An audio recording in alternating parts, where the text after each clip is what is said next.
Hi, എല്ലാവർക്കും എൻ്റെ YouTube ചാനലിലേക്ക് സ്വാഗതം. ഞാനിന്നിവിടെ ഉണ്ടാക്കാൻ പോകുന്നത് ഉള്ളിവടയാണ്.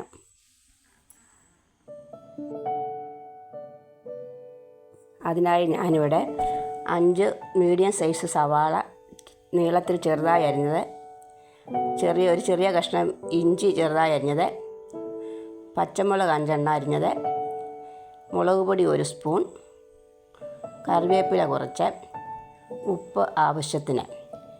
ഇതിലേക്ക് 1/2 കപ്പ് മൈദയും 1/2 കപ്പ് കടലമാവും ചേർത്തതിന് ശേഷം എല്ലാം കൂടി ഇളക്കി യോജിപ്പിച്ച് 10 മിനിറ്റ് വയ്ക്കുക.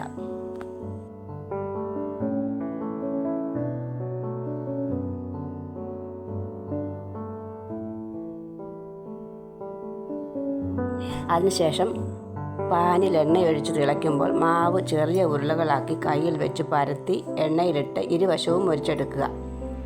ഇപ്പോൾ നമ്മുടെ ഉള്ളിവട റെഡി.